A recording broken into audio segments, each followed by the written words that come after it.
All right, well, we'll go ahead and get started. So this is just this a little bit about us here, as I kind of just mentioned here.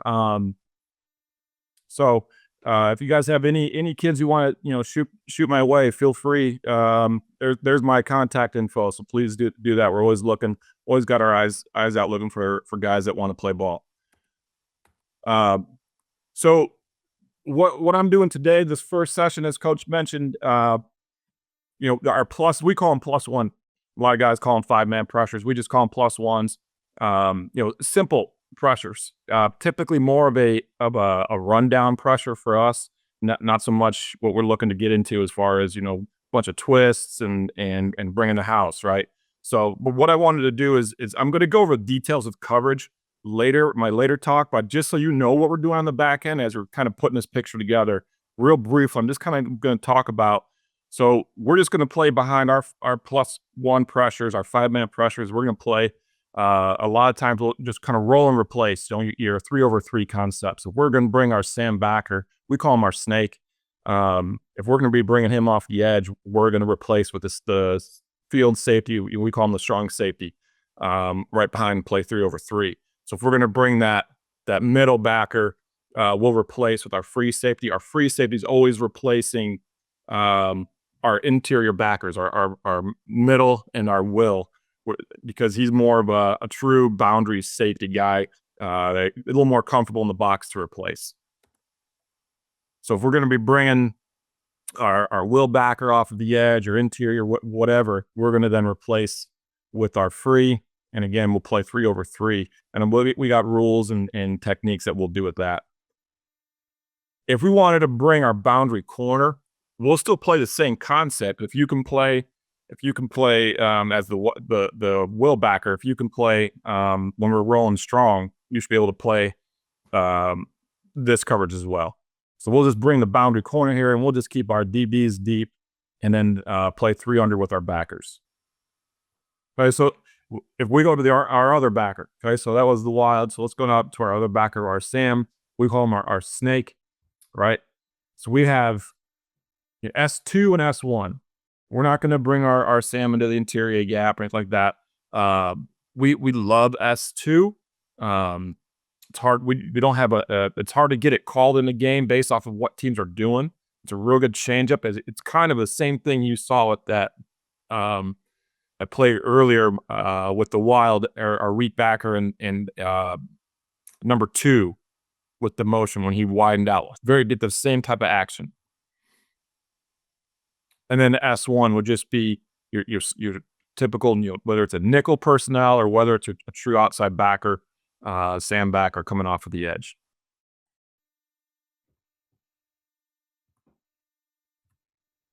Okay, so here we've got,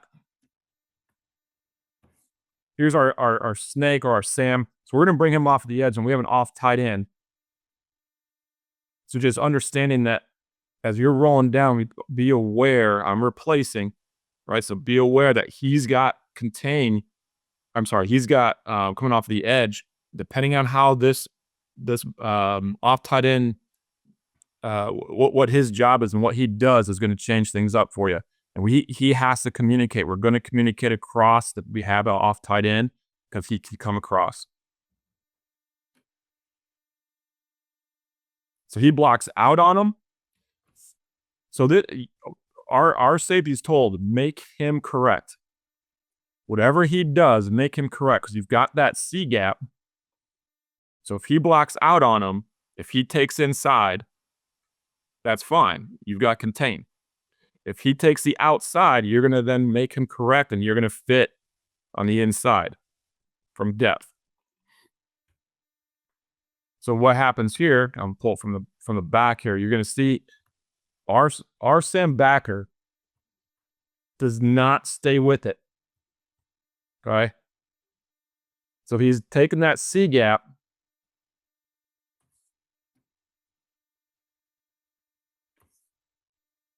This tight end works upfield to the backer. So as he's flattening, he feels like there's too much space, and he tries to roll out of it. If he just stays in it, just stay there. Good. You've taken up that gap. Our end did a nice job of flattening with it as he felt the tight end work upfield. And now you can see our safety's rolling downhill. He'll take care of it. He'll make it right. Now he needs to squeeze tighter. Okay, he's a little wide here. All right. But as soon as you can see him spin out. So watch him spin out of that. If he stays there, we're in good shape because he's not going to bounce this thing back. If he would have initially stayed on the outside, this safety would have reacted and he would have fit and folded inside.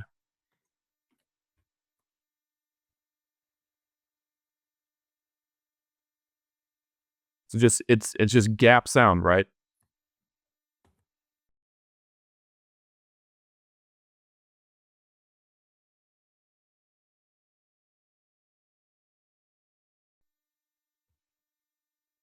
As we have the same pressure coming through here.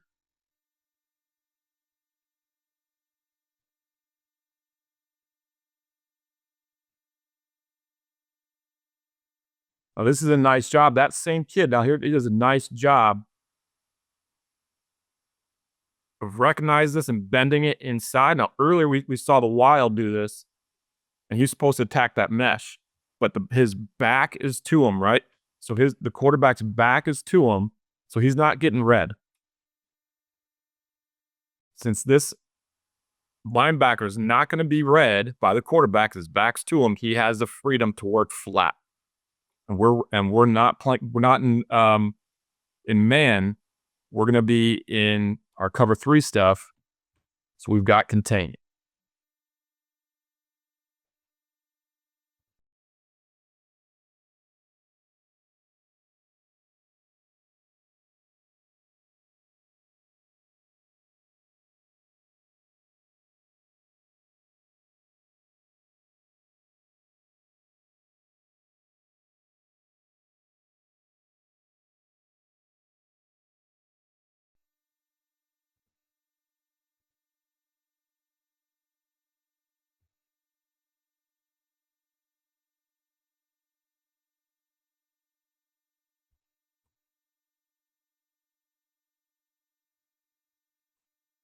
So that's a nice coaching point that I think that we give those guys as UC. The back's away from you, especially if you know you got an RPO team. You can let them go ahead and get flat. Chase that running back down.